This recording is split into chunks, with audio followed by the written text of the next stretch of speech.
যাচ্ছি মন্দিরে পুজো কিনবো, ডালা কিনবো। হাওড়া রাধিকাপুর কুলিক এক্সপ্রেসে যাব Rampurhat. Hello and welcome back to my channel, miss Mitra বলছি। সূর্যের পুরো কালো কালো ভিডিও আসছে। আমরা বেরোলাম, এখন ঘড়িতে বাজে 7:40। হাওড়া থেকে ট্রেন ধরবো, হাওড়া স্টেশনে গিয়ে দেখা হচ্ছে।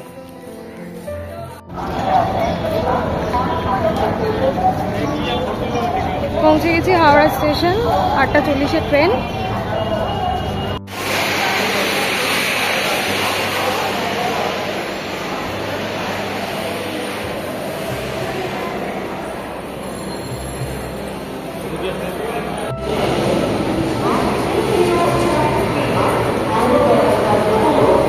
আমরা ওই হাওড়া রাধিকাপুর কুলিক এক্সপ্রেসে যাব রামপুরহাট।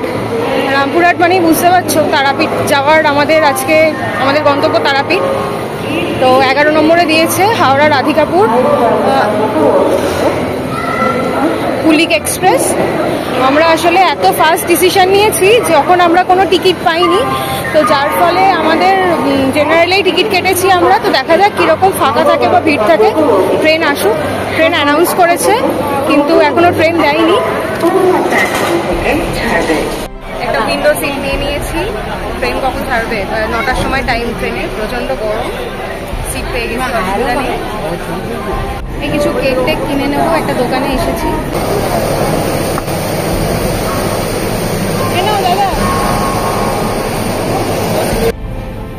8:55 বাজতেই ট্রেনের সিগন্যাল হলো প্ল্যাটফর্মে এবং ট্রেন ছাড়লো হাওড়া প্ল্যাটফর্ম। বাইরের দেখে বুঝতেই পারছো প্রচণ্ড রোদ ছিল, ট্রেনের ভেতরেও প্রচণ্ড গরম ছিল। ফ্যান ছিল, জানলার হাওয়া ছিল, তা সত্ত্বেও একটা তো গরম থাকেই। যাই হোক, 8:55-তে ট্রেন ছেড়ে ট্রেন এগিয়ে চললো। এই যে সানগ্লাসটা পরেছি, সানগ্লাসটা না আমি নতুন কিনেছি, তো সেদিনই আমি প্রথম পরেছিলাম, তাই একটু মানে ওই আর কি একটু ভিডিও করে দেখছিলাম যে কেমন লাগছে আমাকে, একটু জানিও কেমন লাগছে। সবুজে মোড়া রাস্তা ধরে এগিয়ে চললো ট্রেন এবং যথারীতি প্রথম স্টপ ছিল বোধহয় বর্ধমান। হ্যাঁ, বর্ধমান ছিল। বর্ধমানের পর আস্তে আস্তে ট্রেন এগিয়ে চললো।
প্রতি বছর আমরা তারাপীঠ যাই ভোর 6:05 গণদেবতা এক্সপ্রেসে, কিন্তু গণদেবতায় যেতে গেলে অনেক ভোরবেলা বাড়ি থেকে বেরোতে হয় আর সকালবেলা অনেকটা হুড়োহুড়িও লেগে যায়।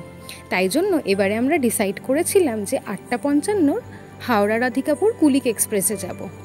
কেন কি কুলিক এক্সপ্রেস রামপুরহাট জাংশন দুপুর 12:30 থেকে 1:45-র মধ্যেই পৌঁছে যায়। তাহলে দুপুর তারাপীঠ পৌঁছে যেতে পারবো আর ফ্রেশ হয়ে সন্ধেবেলায় পুজো দিতেও পারবো। সন্ধেবেলার পুজো বলতে সন্ধে 7:30 থেকে মন্দির খুলে দেওয়া হয় পুজো দেওয়ার জন্য, আর সকালের থেকে সন্ধেবেলায় তুলনামূলকভাবে ভিড়টাও একটু কম থাকে। তাই জন্য ভেবেছিলাম এবারে আমরা সন্ধেবেলায় পুজো দেব।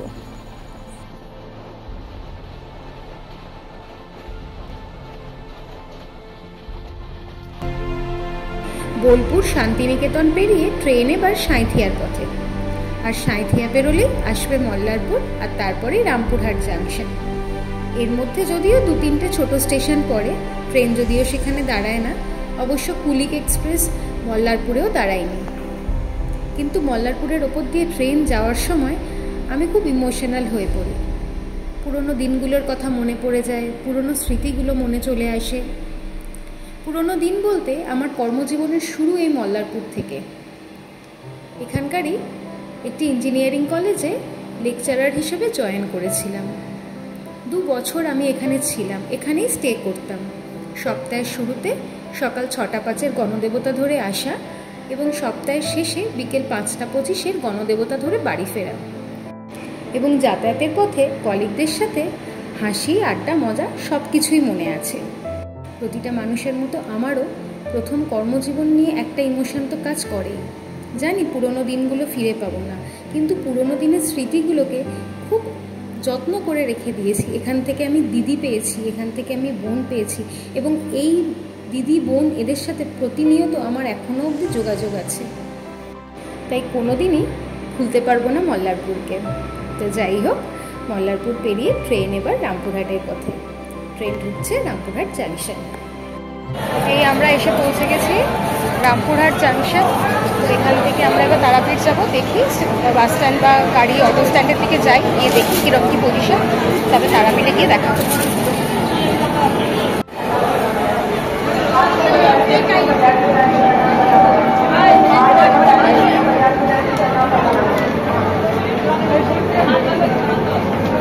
সামনে কোনো এসকেলেটর নেই, নেই এসকেলেটর সামনে, তো ওইদিকে চলে যাবে। রামপুরহাট থেকে তারাপীঠ যাওয়ার সময় এবারে আমার মা বলল, এবারে যখন দুপুরে পৌঁছাচ্ছি তাহলে মা তারার ভোগই দুপুরে খাবো। কিন্তু ভোগ পেতে গেলে চেনা কোনো পুরোহিত অথবা যে পুরোহিতকে দিয়ে আপনি পুজো করান তাকে আগে থেকে বলে রাখতে হয়, কিন্তু এই দুটোর কোনোটাই আমাদের করা ছিল না। কিন্তু মা তারার ইচ্ছা, তার উপরে তো কিছু হয় না। তাই মায়ের ভোগের থালা আমরা প্রসাদ হিসাবে এবারে পেয়েই গেলাম।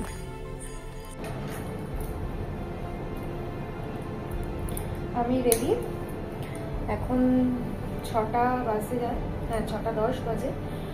তো আমাদের পুরোহিত সকালবেলা যখন আমাদের ভোগ দিতে এসেছিল তখনই আমাদের বলে গেছিল যে 6:30টার মধ্যে চলে যেতে। তো সেই ওয়াইজ আমরা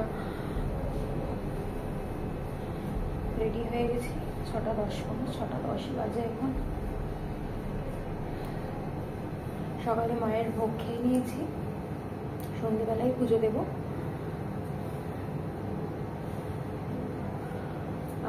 আমরা যে হোটেলে আছি সেটা হোটেলটা একদম তারাপীঠের এন্ট্রান্সের ঠিক অপোজিটে। তো আমাদের জাস্ট 2 মিনিটই লাগবে হোটেল থেকে মানে মন্দির পৌঁছাতে। চলো এবার মন্দিরে যাই, মন্দিরে গিয়ে দেখা হচ্ছে।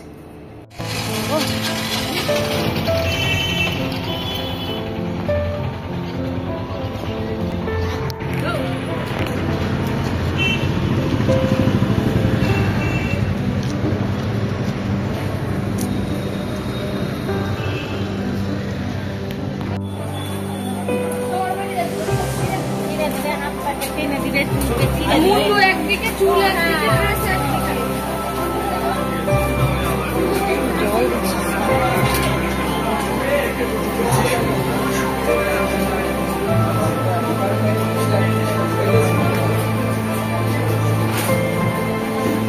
এগুলো সবই পুজো দেওয়ার দোকান। তবে আমাদের একটা দোকান আছে, আমরা সেখান থেকেই প্রতি বছর পুজো কিনি। আমরা সে দোকানেই যাবো, ওখান থেকেই পুজো কিনবো। এখানে এছাড়াও অনেক দোকান আছে রাস্তার দুদিকে।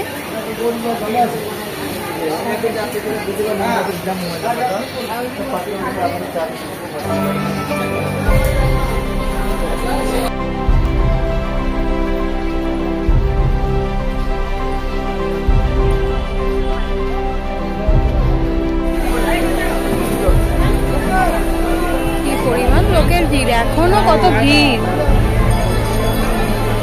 চলো মন্দিরে এতেই চলো, পুজোর দোকানে চলো।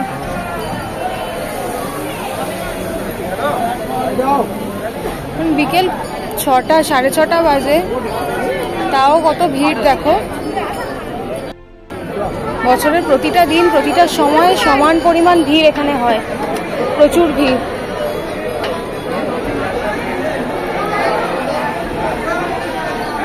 আমরা যাচ্ছি মন্দিরে পুজো কিনবো, ডালা কিনবো।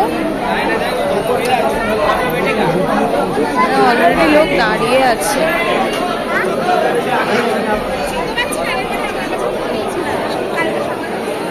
কিছু একটা হচ্ছে।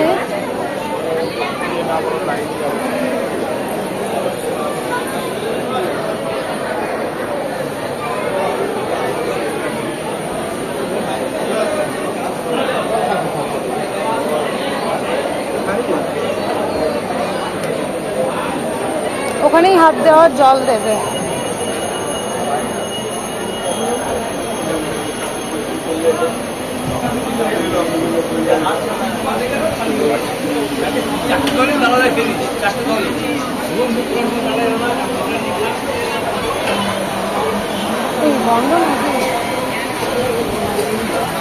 আমরা এই দোকান থেকেই পুজো কিনি, এই দোকানে এসে গেছি পুজো। আমরা পুজো কিনে নিয়েছি। পুজো কিনে নিয়ে এবার আমরা লাইনে দাঁড়াবো। এখানে এখন নিয়ম হয়েছে তারাপীঠে যে দুটো লাইন আছে। একটা হচ্ছে 500 টাকা দিয়ে কুপন কেটে লাইন দিতে হবে, যেটাকে বলছে এরা ভিআইপি লাইন, আর একটা জেনারেল লাইন যার জন্য কোনো রকম কোনো টাকা লাগছে না। এবং তার সাথে আরও একটা নিয়ম হয়েছে যে দুটো লাইনই 20 মিনিট অন্তর ছাড়বে। মানে যদি ধরুন প্রথমে যেটা জেনারেল লাইন সেটা যদি 20 মিনিট ছাড়ে, তাহলে ভিআইপি লাইন যেটা 500 টাকার লাইন সেটা 20 মিনিট বন্ধ থাকবে। আবার ওই লাইনটা যখন 20 মিনিট ছাড়বে তখন এই জেনারেল লাইনটা 20 মিনিট বন্ধ থাকবে। আমাদের পুজো দিতে সময় লেগেছিল 1.5 ঘন্টা মতো। 7:30টায় মন্দির খোলা হয় পুজো দেওয়ার জন্য।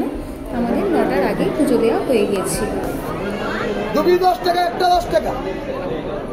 এবং এই যে জেনারেল লাইনে 1.5 ঘন্টা আমাদের সময় লাগলো, বা কারোর হয়তো 1.5 ঘন্টার কমও লাগতে পারে বা 1.5 ঘন্টার বেশিও লাগতে পারে, কিন্তু কারোর কোনো রকম কোনো সমস্যা হওয়ার কথা নয়। কেন কি পুরো লাইনটা জুড়ে সিটিং অ্যারেঞ্জমেন্ট আছে, কাউকে একবারের জন্য দাঁড়িয়ে থাকতে হবে না, এবং প্রতিটা জায়গাতে ফ্যানের বন্দোবস্ত আছে, যার জন্য গরমেও কোনো কষ্ট হবে না। তাই 1.5 ঘন্টা যে আমরা লাইনে দাঁড়িয়েছিলাম সেটা আমাদের কোনো রকম কোনো অসুবিধা হয়নি। 8টা 8:30 বাজে, তখনও দেখুন মন্দির চত্বরে কত ভিড়, মানে মানুষ তখনও পুজো দেওয়ার জন্য লাইন দিচ্ছে। রাস্তা পুরো ফাঁকা, লোকজন নেই একটাও। 10টা বাজতে যাচ্ছে,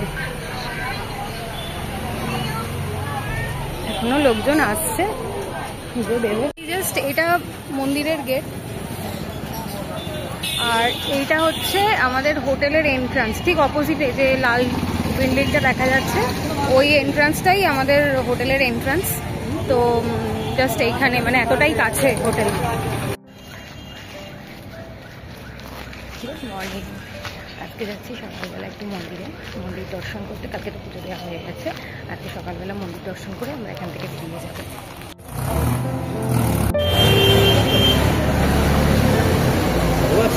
প্রচুর ভিড়, মারাত্মক। কি পরিমাণ লোক যাচ্ছে দেখো। 7টা বাজে।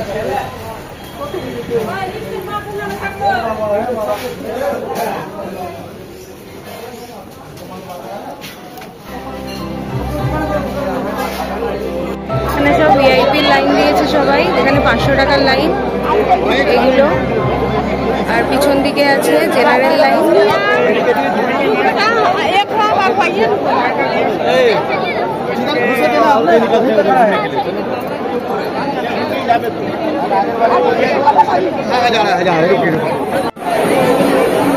এখান থেকে এমনি জেনারেল দর্শন হয়, আর ওপরে যে লাইন যাচ্ছে ওটা জেনারেল লাইন। অনেক ভিড় আছে। এই মানিব্যাগটি যার প্রতিযুক্ত প্রমাণ দিয়ে মন্দির অফিস থেকে নিয়ে যান। মন্দির চত্বর থেকে একটি মানিব্যাগ পাওয়া গেছে। এই মানিব্যাগটি যার তার প্রতিযুক্ত প্রমাণ দিয়ে মন্দির অফিস থেকে নিয়ে যান। এবং এই প্রচণ্ড ভিড়ের মধ্যে একটা কথা সবসময় মাথায় রাখবেন, নিজের প্রয়োজনীয় জিনিসগুলো সবসময় একটু সাবধানে রাখার চেষ্টা করবেন।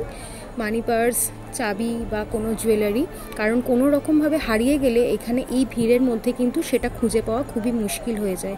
তাই জন্য নিজেরা একটু সাবধানে থাকবেন।